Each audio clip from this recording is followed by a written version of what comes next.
Fariha hummed a soft lullaby as she rocked the cradle.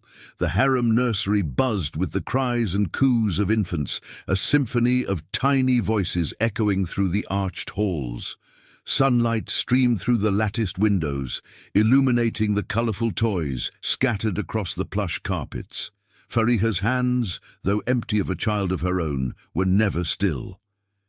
She mended a torn doll, straightened a stack of blankets, and offered a soothing word to a fretful young mother. Though she was a courtesan, her heart yearned for motherhood.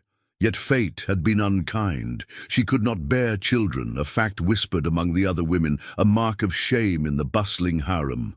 The 3 sons of Emir Nizam were a whirlwind of mischief. Left to their own devices, while their father waged war in distant lands, the boys, barely old enough to wield wooden swords, treated the harem nursery as their personal battleground. The eldest, Kadir, with his fiery red hair and temper to match, led the charge. The middle son, Reza, quiet and observant, followed his brother's lead. And the youngest, sweet-faced little Yasin, trailed behind, often the victim of his older brother's boisterous games. Fariha watched them with a mixture of amusement and concern. She saw the loneliness behind their wild antics, the yearning for a father's guiding hand. She often found herself tidying up after their chaotic games, picking up scattered toys and soothing the other children they had inadvertently frightened.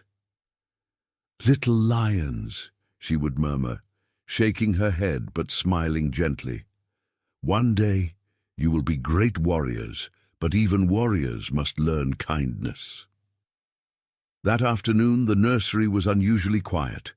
Many of the women were attending a special ceremony in the palace gardens, leaving Fariha in charge of the remaining children. The emir's sons, however, were nowhere to be seen. An unsettling premonition crept into Fariha's heart. She searched the nursery, calling their names, but only silence answered.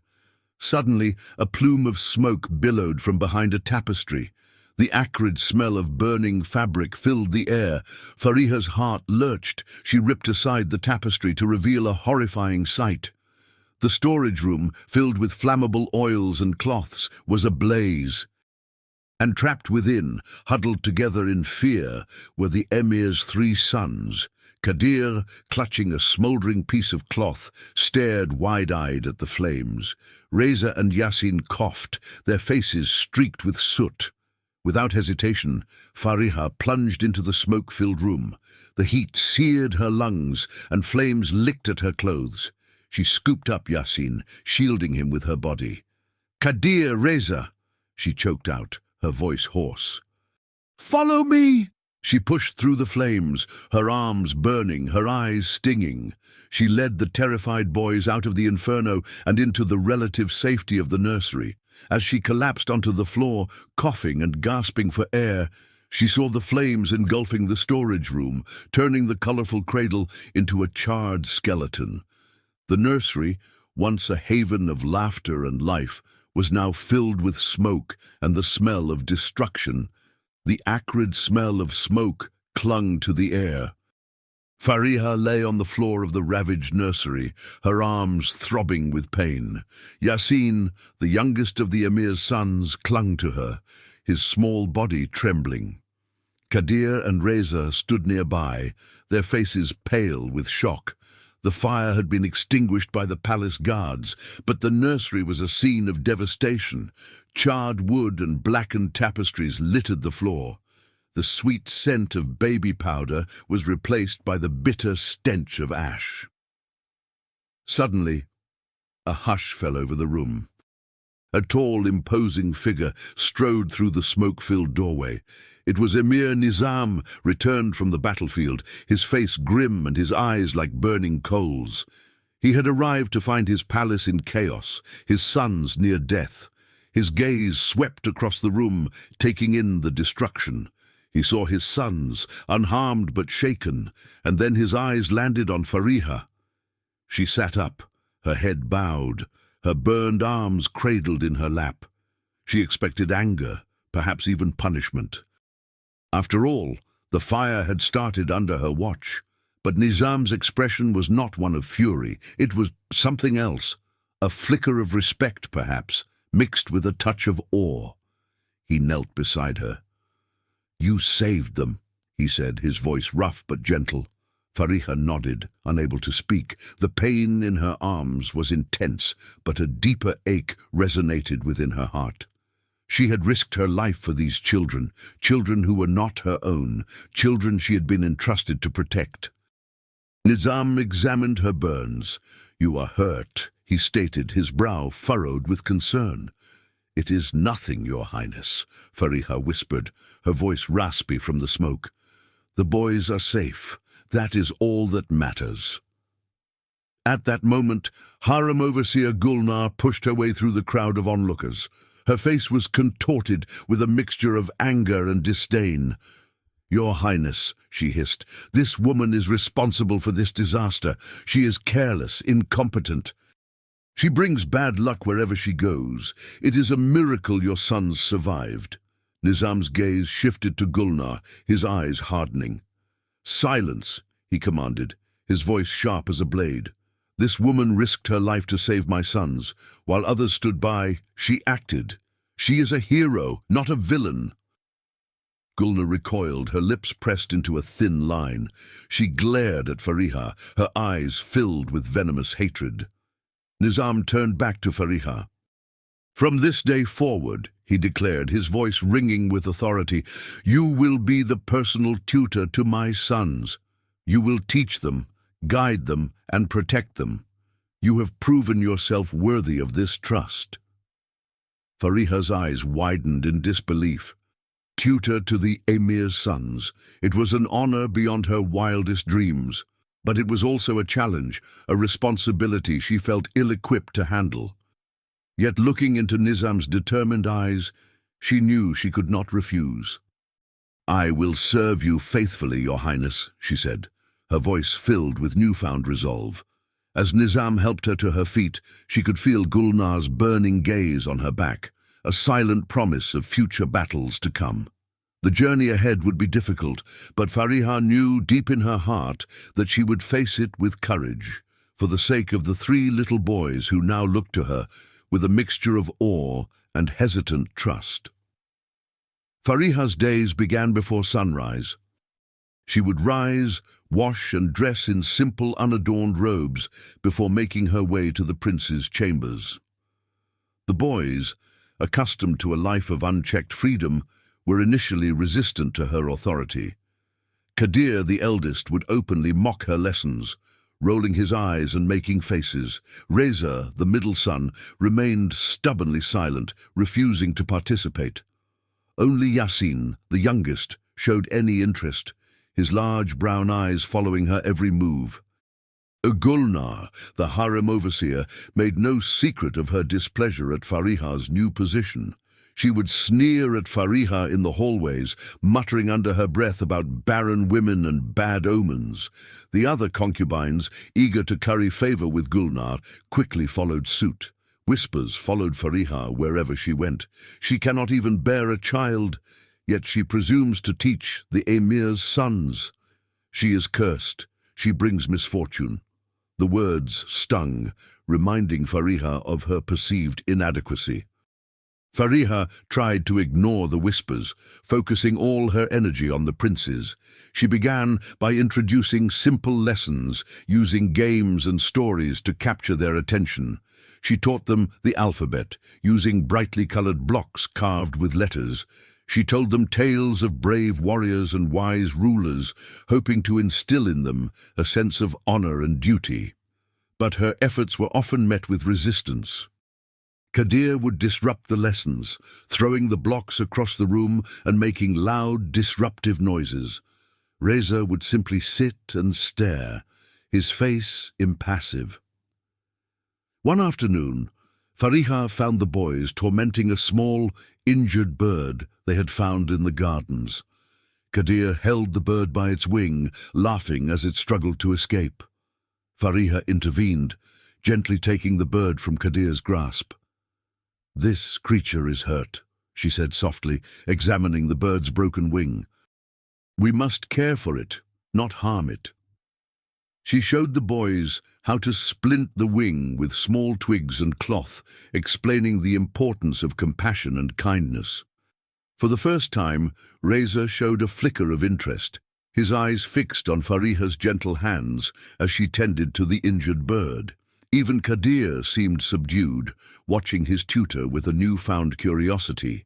That evening, as Fariha prepared to leave the prince's chambers, Yasin approached her, clutching a small, brightly colored flower. "For you," he whispered, shyly offering her the flower. Fariha smiled, her heart warmed by the small gesture of affection.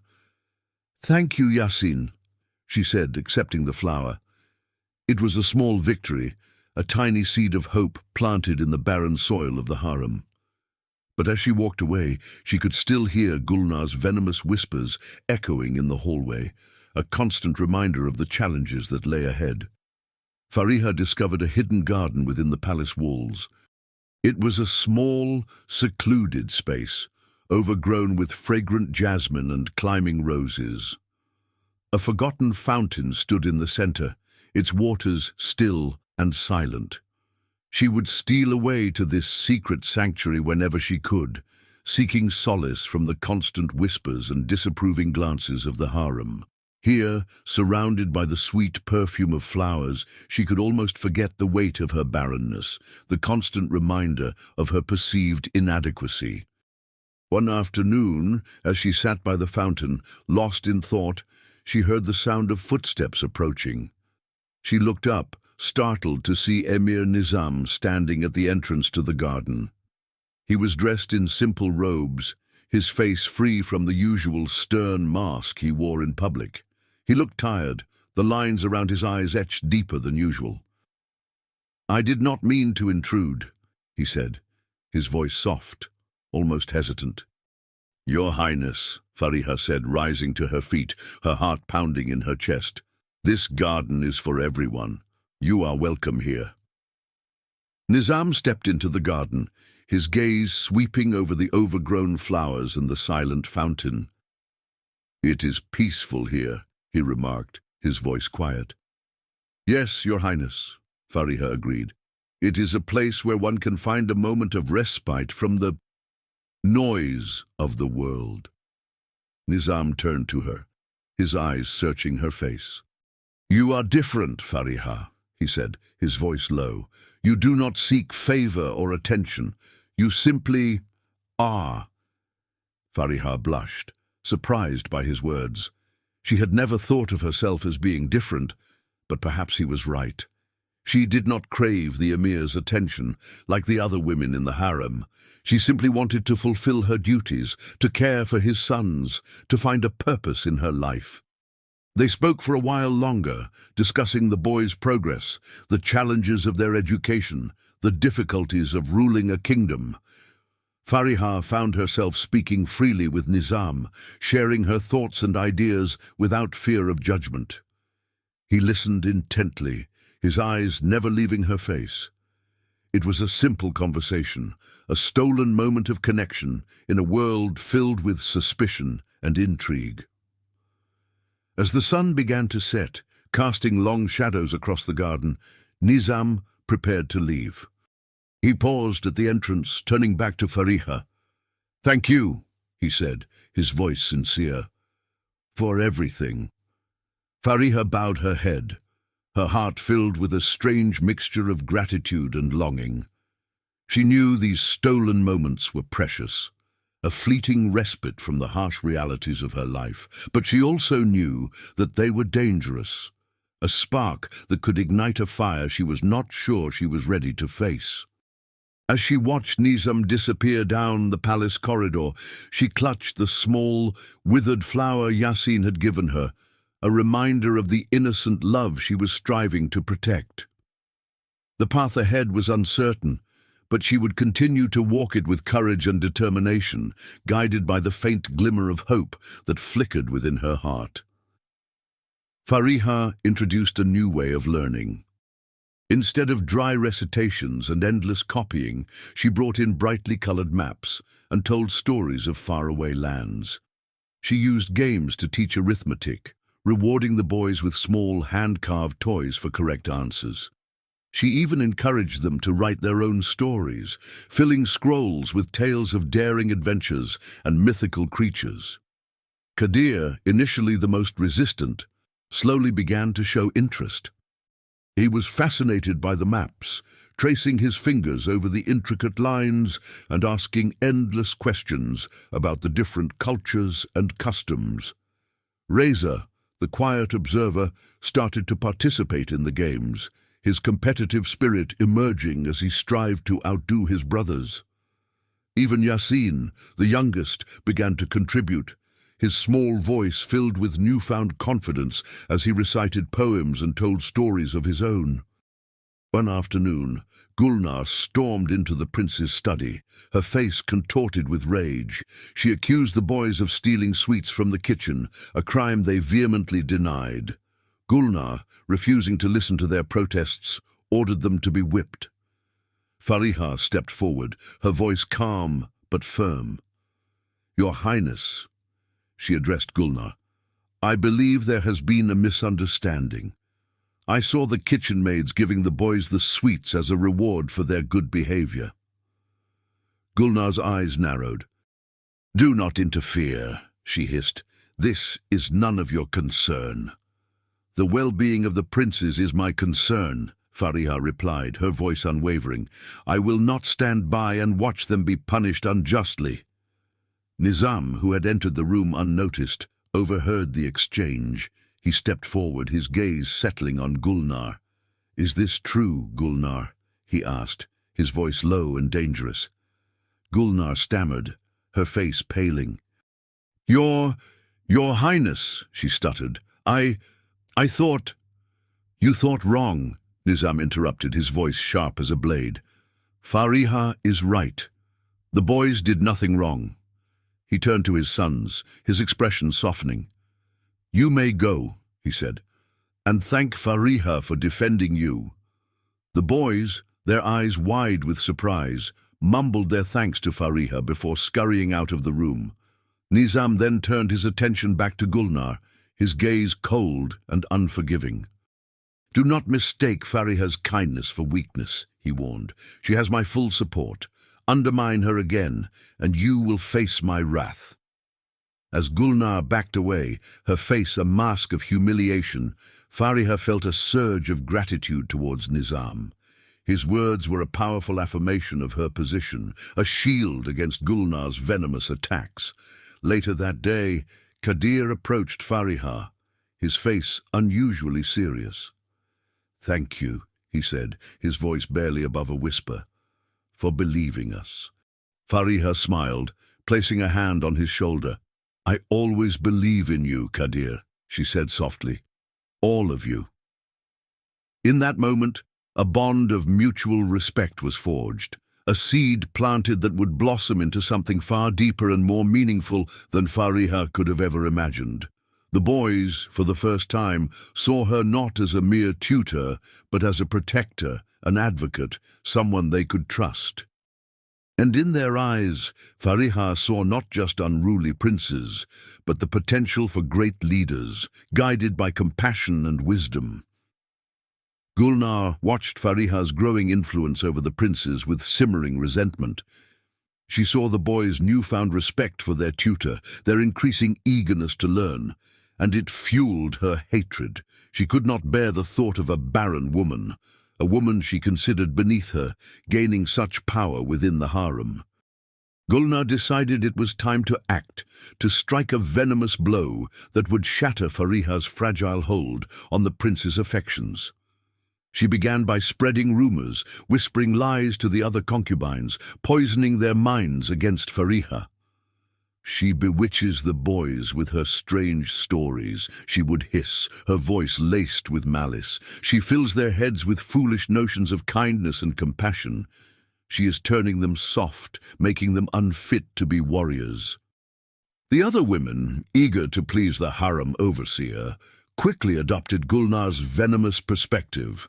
They began to shun Fariha, avoiding her gaze, whispering behind their hands whenever she entered the room. Gulnar then turned her attention to the princes themselves. She intercepted their letters to their father, subtly altering the words, twisting their innocent accounts of their lessons into tales of disobedience and disrespect. She told them fabricated stories of Fariha's cruelty, claiming that she spoke ill of them behind their backs, that she mocked their efforts to learn. She even hinted that Fariha envied their privileged position, that she wished she could be a mother herself. Kadir, the eldest, was the first to waver. He had always been the most rebellious, the most susceptible to Gulnar's manipulative tactics. He began to question Fariha's motives, her methods, her every word. He started to skip lessons, preferring to spend his time with the palace guards, learning the ways of the sword. Reza, the quiet observer, also began to distance himself from Fariha. He no longer participated in the games with the same enthusiasm, his eyes filled with a newfound suspicion. Only Yasin, the youngest, remained loyal, his innocent heart unable to comprehend the darkness that was slowly creeping into the harem. Fariha sensed the shift in the prince's behavior, the growing distance between them. She tried to reach out to them, to reassure them of her affection, but her efforts were met with indifference, even hostility. The whispers of the other concubines, the subtle jabs of Gulnar's serpent's tongue, had poisoned the atmosphere, creating a wall of suspicion and mistrust between her and the boys she had come to love as her own. Doubts began to gnaw at her, eroding her confidence, her sense of purpose. Perhaps Gulnar was right. Perhaps she was cursed, a bringer of misfortune. Perhaps she was not worthy of the trust that had been placed in her. As the days turned into weeks, the seeds of Gulnar's deceit took root, threatening to destroy the fragile bond that Fariha had so carefully nurtured. Emir Nizam's departure for the battlefield cast a long shadow over the harem. The bustling energy that usually filled the halls was replaced by a nervous quiet. The women whispered amongst themselves, their voices hushed with worry. The princes, too, felt the weight of their father's absence. Kadir grew increasingly restless, his temper flaring at the slightest provocation. Reza retreated further into his shell, his silence growing heavier with each passing day. Even Yasin, usually so cheerful, seemed subdued, his bright eyes clouded with anxiety. Gulnar saw Nizam's departure as an opportunity. With the emir gone, she had free rein to exert her influence over the princes, to poison their minds against Fariha. She intensified her campaign of whispers and lies, preying on the boys' insecurities, their fears, their yearning for their father's approval. She reminded them constantly of Fariha's barrenness, subtly suggesting that it was a sign of misfortune, a curse that could bring ruin upon them all. "Your father is a great warrior," she would say, her voice dripping with false concern. "He needs strong sons, sons who will bring him honor and glory. But how can you be strong when you are under the influence of a barren woman, a woman who cannot even bear children of her own?" Her words, like venomous seeds, took root in the fertile ground of the princes' minds. Kadir, always quick to anger, became openly defiant towards Fariha. He refused to attend her lessons, preferring to spend his time practicing sword fighting with the palace guards, boasting of his future exploits on the battlefield. Reza, influenced by his older brother's behavior, also began to question Fariha's authority. He would roll his eyes at her stories, scoff at her attempts to engage him in games, his silence now laced with a subtle contempt. Yasin, torn between his loyalty to Fariha and his desire to please his older brothers, found himself caught in the middle. He still sought out Fariha's company, still clung to her hand when he was frightened, but his eyes held a new uncertainty, a flicker of doubt that mirrored the growing discord within the harem. Fariha, sensing the boys' wavering loyalty, felt her heart sink. She tried to reason with them, to remind them of the bond they had shared, but her words seemed to fall on deaf ears. Gulnar's poison had seeped deep, infecting their minds, turning them against her. She felt increasingly isolated, surrounded by whispers and hostile glances, the weight of her barrenness pressing down on her like a heavy shroud. One afternoon, Kadir, emboldened by Gulnar's encouragement, openly challenged Fariha's authority. He refused to complete his lessons, throwing his books across the room and declaring that he was a warrior, not a scholar. Fariha, her patience wearing thin, tried to discipline him, but he simply laughed in her face, mocking her attempts to control him. The other princes, watching the scene unfold, said nothing, their silence a tacit approval of Kadir's rebellion. That night, Fariha sat alone in her chambers, tears streaming down her face. The weight of her failure, the pain of the prince's betrayal, felt almost unbearable. She had tried so hard to be a good tutor, a good influence, a mother figure to these boys who had no one else to turn to. But it seemed that all her efforts had been in vain. Gulnar had won. She had successfully poisoned their minds, turning them against the very person who had risked her life to save them. As she lay in the darkness, listening to the mournful cries of the night birds, Fariha wondered if she had the strength to continue, to fight against the tide of negativity that threatened to engulf her. She had faced many challenges in her life, but this one, the loss of the prince's trust, felt like the most devastating blow of all. Gulnar's campaign against Fariha intensified. No longer content with whispers and rumors, she concocted a more insidious plan. One morning, a commotion erupted in the harem. The emir's most prized possession, a magnificent ruby necklace passed down through generations, was missing. Panic swept through the palace.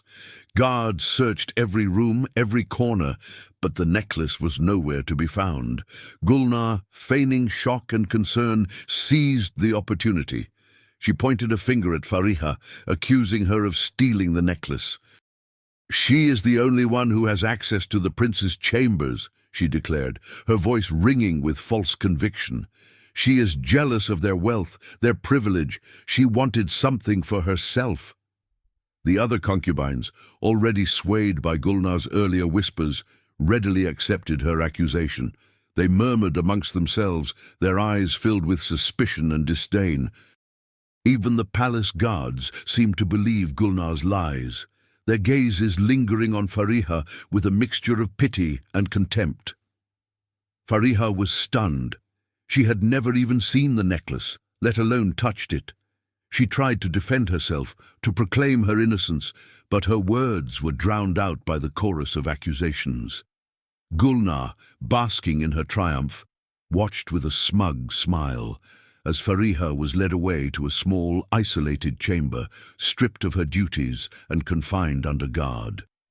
The princes, still under the influence of Gulnar's poison, did not come to her defense. Kadir, blinded by his newfound arrogance, believed Gulnar's lies without question. Reza, ever the observer, remained silent, his eyes betraying a flicker of doubt, but his voice remaining unheard. Only Yasin, his innocent heart still clinging to a shred of belief in Fariha's goodness, shed silent tears, his small hand reaching out towards the closed door of her chamber. Alone in her confinement, Fariha felt a wave of despair wash over her. She had been falsely accused, stripped of her honor, and abandoned by the very children she had risked her life to protect. The walls of the small chamber seemed to close in on her, suffocating her with their silence. She paced back and forth, her mind racing, searching for a way out of this nightmare, but there seemed to be no escape. Gulnar had woven her web of deceit so tightly that Fariha felt trapped, like a fly caught in a spider's silken threads. The days that followed were a blur of loneliness and despair. Fariha ate little, slept less, her thoughts consumed by the injustice of her situation. She longed for the laughter of the princes, the quiet moments of connection she had shared with Nizam in the hidden garden. But those memories, once a source of comfort, now only deepened her pain. One evening, as she sat by the small barred window of her chamber, gazing out at the starlit sky, a thought flickered in her mind. She would not give up. She would not let Gulnar win. She would find a way to clear her name, to expose the harem overseer's lies. But how? Alone, isolated and stripped of all power, how could she possibly hope to prevail against such a formidable foe? As she pondered this question, a glimmer of hope, faint but persistent, began to flicker in the darkness of her despair. Perhaps, just perhaps, there was still a way. Fariha's isolation was complete. The guards brought her meager meals and fresh water, but spoke no words. The other concubines avoided her chamber, their whispers and laughter echoing faintly down the hallway, a constant reminder of her ostracism. The princes, her once adoring pupils, did not visit. Their absence was a sharp, constant ache in her heart. Gulnar had triumphed. Fariha was alone, disgraced and forgotten. One day, a new face appeared at her door. It was an elderly woman, her back stooped, her face lined with wrinkles, but her eyes bright and kind. She introduced herself as Zeynep, a retired midwife who now lived in a small cottage within the palace grounds. She had heard of Fariha's plight, the unjust accusations, and the subsequent confinement. "My child," Zeynep said, her voice gentle, "I know you are innocent. I can see it in your eyes." Fariha, surprised by the unexpected kindness, burst into tears. She poured out her heart to Zeynep, recounting the events that had led to her imprisonment, the pain of the prince's betrayal, the despair that threatened to consume her. Zeynep listened patiently, her hand resting gently on Fariha's arm. When Fariha had finished, she spoke. "Do not lose hope, my child," she said, her voice firm. "The truth will always prevail, and in the meantime," she continued, a twinkle in her eye, "there is much to learn." Zeynep began to visit Fariha regularly, bringing with her a wealth of knowledge gleaned from years of experience as a midwife and healer. She taught Fariha about the medicinal properties of herbs and plants, the secrets of healing balms and soothing potions. She shared stories of the women she had helped, the lives she had touched, the joy and sorrow of bringing new life into the world. Fariha, initially hesitant, found herself drawn to Zeynep's teachings. She listened intently, her mind absorbing the information like a sponge. She learned to identify different herbs, to distinguish between their healing and harmful properties. She practiced making poultices and tinctures, her hands becoming skilled in the art of healing. As she immersed herself in Zeynep's lessons, a sense of purpose began to stir within Fariha. The despair that had weighed her down began to lift, replaced by a newfound sense of hope. She might be imprisoned, she might be falsely accused, but she could still learn, she could still grow, she could still make a difference. The knowledge Zeynep shared was more than just a distraction. It was a lifeline, a source of strength in the face of adversity. And as she learned the secrets of healing, Fariha began to heal herself, rediscovering her inner strength, her resilience, her unwavering belief in the power of goodness. The whisper of hope, once so faint, began to grow stronger, a beacon of light in the darkness of her confinement. One sweltering afternoon, Zeynep arrived at Fariha's chamber with a troubled expression. "There is sickness in the harem," she whispered, her voice hushed with concern. "Many of the children are ill. Fevers, coughs, and rashes. The healers are overwhelmed." A chill ran down Fariha's spine. Sickness in the harem was a serious matter, especially for the young and vulnerable. She remembered the stories Zeynep had shared, the devastating plagues that could sweep through a community, leaving a trail of grief and despair in their wake. "What can we do?" she asked, her voice filled with urgency. "There are herbs that can help," Zeynep replied, her eyes gleaming with determination. Herbs that can reduce fever, soothe coughs, and ease the pain. But I am running low on supplies. Gulnar controls the stores, and she is reluctant to share. Fariha's heart sank. Gulnar. Always Gulnar, her shadow looming over every aspect of harem life. Suddenly a thought struck Fariha. "Zeynep," she said, her voice low, "I have noticed something strange. Every time I see Gulnar, she seems to be hiding something beneath her robes. A small pouch, perhaps. I thought nothing of it at the time, but now—" Zeynep's eyes widened. "You think she might be hoarding the medicines?" she asked, her voice filled with disbelief. "It's possible," Fariha replied, her mind racing. "If she is selling them, bartering them for personal gain, we must find out," Zeynep declared, her voice firm. "We must expose her deceit. The children's lives may depend on it."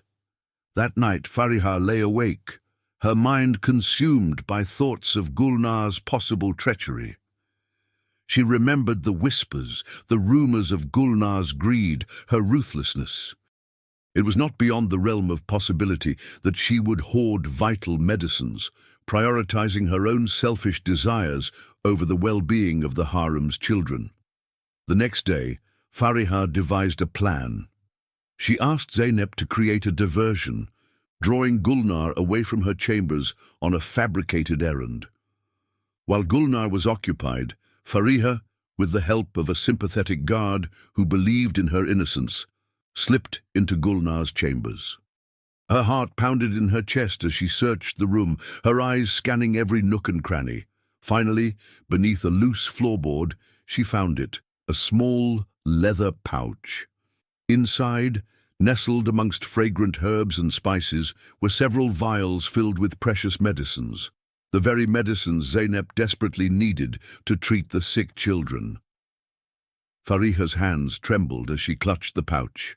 She had uncovered Gulnar's deceit, exposed her cruelty for all to see. The evidence was in her hands, the proof she needed to clear her own name and save the children of the harem. A sense of triumph, mixed with a deep sadness for Gulnar's depravity, filled her heart. The truth, hidden in the darkness, had finally been brought to light. Fariha knew she couldn't confront Gulnar alone. The harem overseer was too powerful, her influence too deeply rooted. She needed allies, women who had also suffered under Gulnar's tyranny, women who longed for a change within the harem walls. She thought of the other concubines, the women she had once shared laughter and tears with, the women who had shunned her after Gulnar's accusations. Many of them, she knew, were kind at heart, but fearful of Gulnar's wrath. She needed to find those who were brave enough to speak out, to stand against the injustice that had permeated the harem for so long. Fariha confided in Ais, a young concubine who had always shown her kindness, even during the darkest days of her confinement. Ais, though hesitant at first, listened intently as Fariha recounted her discovery of the hidden medicines, the proof of Gulnar's greed and cruelty. Tears welled up in Ais's eyes as she listened. She too had witnessed Gulnar's harsh treatment of the other women, the casual cruelty she inflicted on those she deemed beneath her. "I will help you, Fariha," Aisa declared, her voice filled with newfound resolve. "This has gone on for far too long. We cannot let her continue to hurt the children, to manipulate us all for her own selfish gain." Together, Fariha and Ais approached other concubines, sharing their story, revealing the truth about Gulnar's deceit. Some were hesitant, still fearful of Gulnar's retribution, but others, emboldened by Fariha and Ais's courage, joined their cause.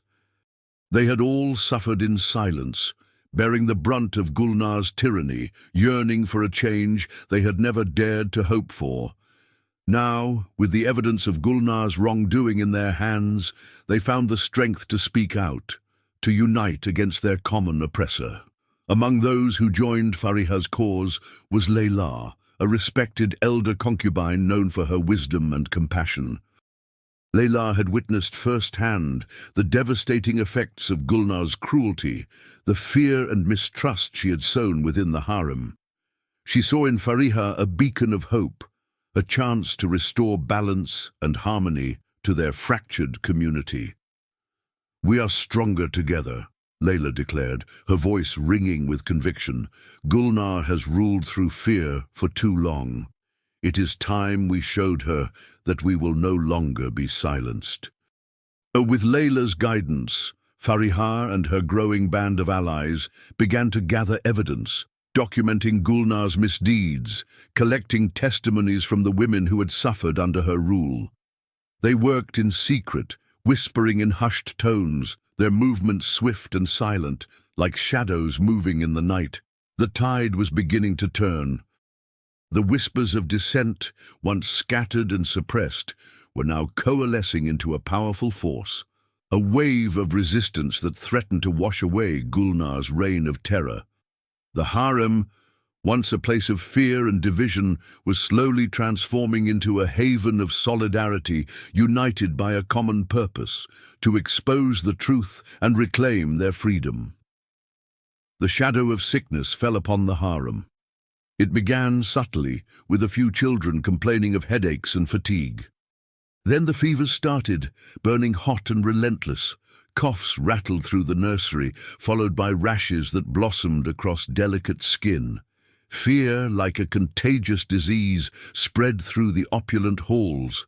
The air, once filled with the joyful sounds of children's laughter, now echoed with the anxious whispers of worried mothers. The harem's healers worked tirelessly, tending to the growing number of sick children. They brewed traditional remedies, applied soothing balms, and whispered prayers for recovery. But the sickness, relentless and unforgiving, continued to spread. The colorful toys lay scattered and untouched, the cradles stood empty, and the nursery, once a vibrant hub of life, became a somber ward of suffering. Panic gripped the harem. The women huddled together, their faces pale with worry. They clutched their healthy children close, fearing that they too would succumb to the mysterious illness. The whispers grew louder, more frantic. Some spoke of a curse, a punishment for the sins of the harem. Others blamed the foul air, the changing seasons, anything to explain the sudden onslaught of sickness. Gulnar, the harem overseer, maintained a facade of calm, but her eyes betrayed her anxiety. She barked orders at the healers, demanding faster cures, more effective remedies. But even her iron will seemed to crumble in the face of the relentless sickness. The medicines she had hoarded, the medicines she had intended to sell for personal profit, remained hidden, locked away in her secret stash. News of the spreading sickness reached Fariha in her confinement. Her heart ached for the sick children, the worried mothers, the fear that permeated the harem. She knew from Zeynep's teachings that there were herbs and remedies that could help, but she was powerless to act, trapped within the confines of her small chamber. One evening, the sympathetic guard who had helped Fariha uncover Gulnar's secret came to her door. His face was etched with worry. "My own daughter is sick," he whispered, his voice choked with emotion. "The healers can do nothing. They say she is too weak, that there is no hope." Fariha's heart sank. She knew she had to act, even if it meant risking her own safety. She told the guard about the hidden medicines, the pouch she had discovered in Gulnar's chambers. "Take them," she urged, her voice filled with desperation. "Use them to save your daughter. Use them to save the other children." The guard hesitated, torn between his duty and his desperation to save his child. But the sight of Fariha's unwavering determination, the knowledge that innocent lives hung in the balance, finally convinced him. He took the pouch, his hands trembling, his eyes filled with gratitude. As he disappeared down the hallway, Fariha offered a silent prayer for the sick children, for the worried mothers, for the healing power of the herbs she had entrusted to the guard. She knew that her actions could have serious consequences, that Gulnar's wrath would be swift and merciless. But she also knew that she could not stand idly by while innocent lives were at risk. The shadow of sickness had fallen upon the harem, but a flicker of hope, ignited by an act of courage and compassion, still burned brightly in the darkness. The guard returned the next morning, his face radiant with relief. "My daughter is recovering," he whispered, his voice thick with emotion. "The medicine, it worked. She is sleeping peacefully. Her fever has broken." He then revealed that he had shared the medicines with the other healers, explaining that they had been found hidden in Gulnar's chambers. Word of the miraculous recovery spread through the harem like wildfire. The other sick children, treated with the rediscovered medicines, also began to show signs of improvement. Fevers subsided, coughs lessened, and rashes faded. Hope, like the first rays of dawn, pierced through the darkness of fear and despair. The women of the harem, their hearts filled with gratitude, looked to Fariha with newfound respect. They had witnessed the healing power of the medicines that had been unjustly hoarded by Gulnar, the medicines that Fariha had risked everything to reveal. The whispers that had once condemned her now praised her courage, her compassion, her unwavering dedication to the well-being of the harem's children. As the children recovered, a sense of outrage began to simmer within the harem walls. The women, no longer blinded by fear, began to speak openly about Gulnar's cruelty, her greed, her disregard for their lives and the lives of their children. The whispers of dissent, once hushed and fearful, now grew louder, bolder, fueled by a righteous anger. Gulnar, sensing the shift in the harem's atmosphere, grew increasingly agitated. She realized that her secret was out, that her reign of terror was nearing its end. She tried to maintain her authority, to quell the growing unrest, but her words fell on deaf ears. The women, emboldened by Fariha's example, no longer feared her wrath. They had found their voice, and they were determined to be heard. As the day wore on, the sickness continued to retreat, its grip loosening on the children of the harem. Laughter, once silenced by fear, began to echo through the halls once more. The colorful toys were picked up, the cradles were filled with sleeping infants, and the nursery, once a somber ward of suffering, was transformed back into a vibrant haven of life. Fariha, still confined to her chamber, listened to the sounds of recovery, her heart swelling with a mixture of joy and relief. She knew that her ordeal was not yet over, that Gulnar's retribution was still a looming threat. But she also knew that she had made a difference. She had saved the children, exposed the truth, and ignited a spark of hope within the hearts of the harem's women. And in that knowledge, she found the strength to face whatever the future held. The healer's touch, though delivered through another's hand, had brought healing not only to the sick children, but to the very soul of the harem itself. The tide had turned, and Gulnar's reign of terror was about to come to an end. Emir Nizam returned to the palace, his heart heavy with the burdens of war. He had been away for months, fighting battles in distant lands, his thoughts constantly returning to his sons, to the fragile peace he had left behind within the harem walls. He longed to see their faces, to hear their laughter, to hold them close and reassure them of his love. He entered the palace gates to find a scene of unexpected tranquility. The harem, usually a hive of activity, was quiet, orderly. Children played peacefully in the courtyard, their laughter echoing through the arched hallways. The women, their faces serene, went about their duties with a quiet efficiency.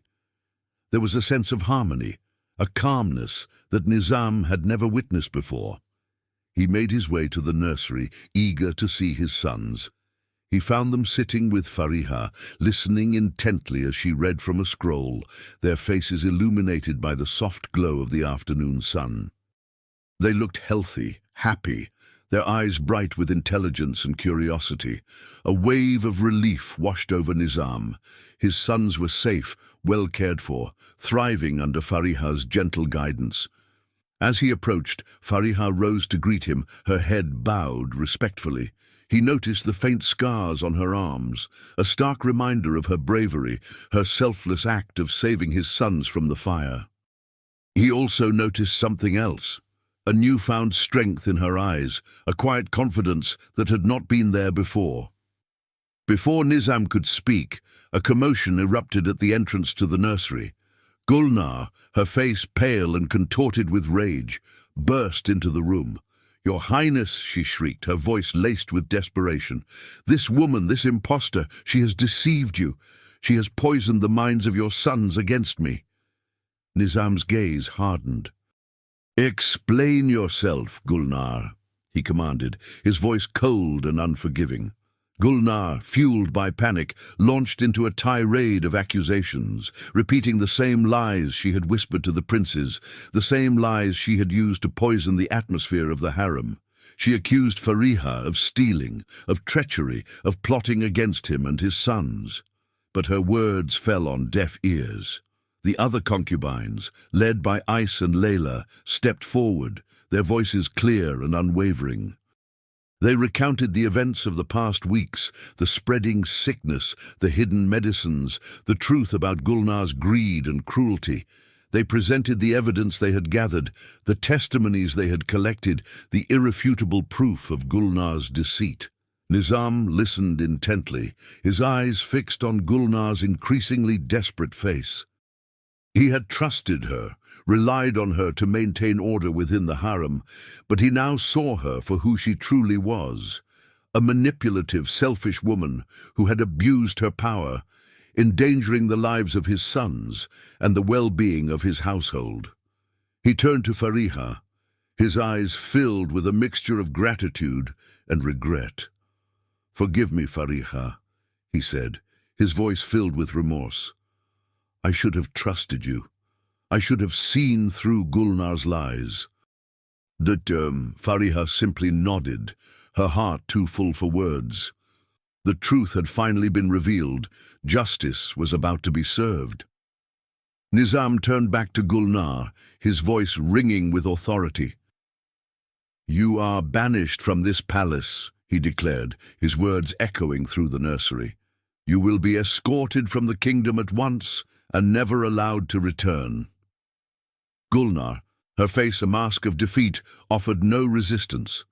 She knew that her game was up, her reign of terror finally at an end.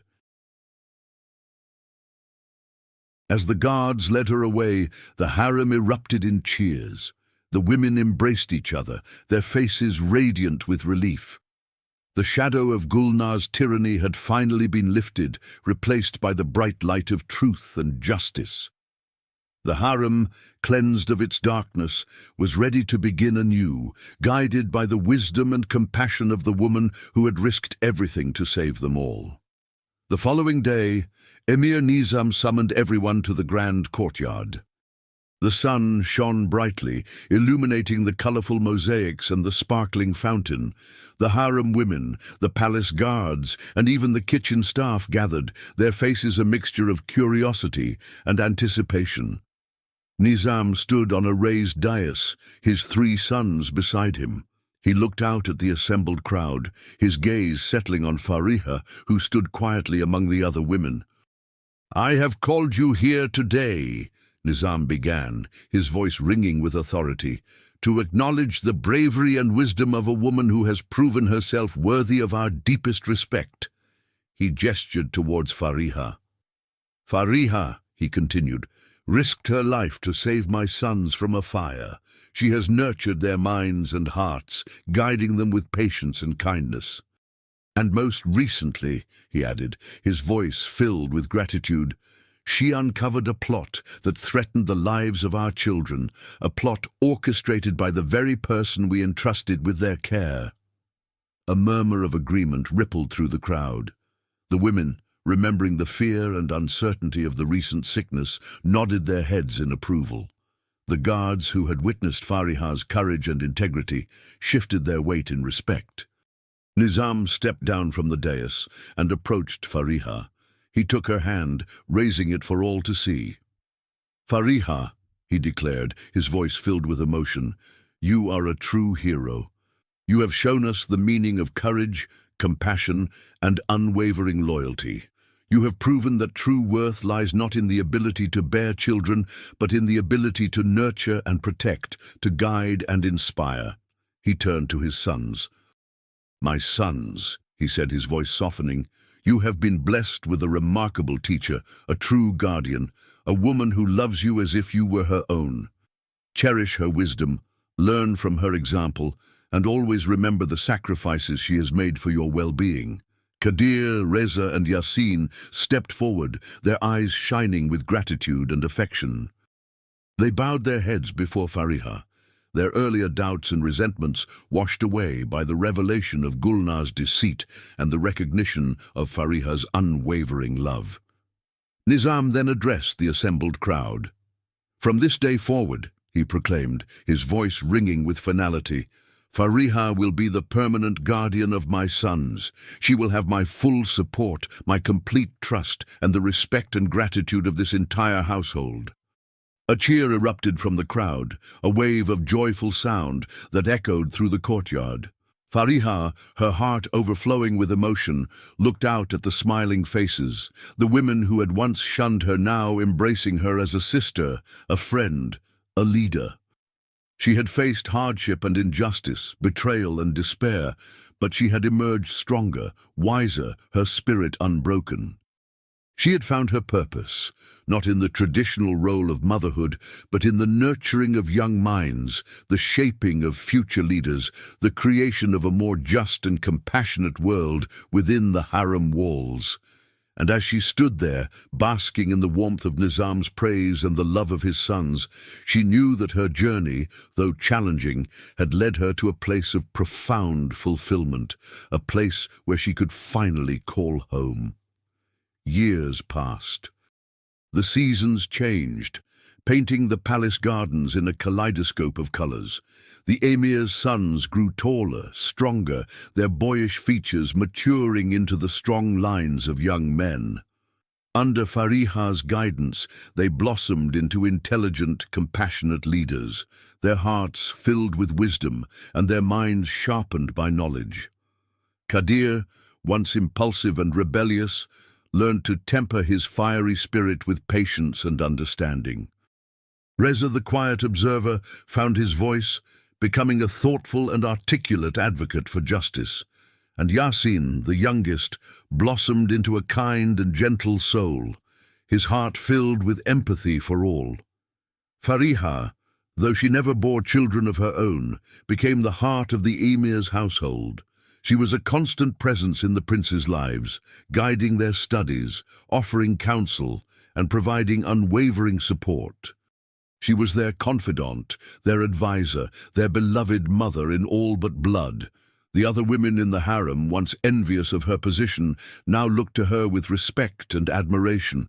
They had learned from her example, discovering their own strengths and talents, finding fulfillment in roles beyond motherhood. The harem, once a place of rivalry and intrigue, had transformed into a supportive community, a place of learning and mutual respect.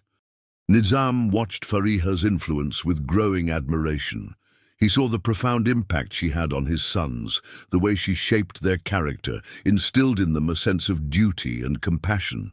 He saw the respect she commanded from the other women, the way she had transformed the harem into a harmonious and productive community. He realized that he had found in Fariha not just a guardian for his sons, but a partner, a confidant, a woman whose wisdom and strength complemented his own.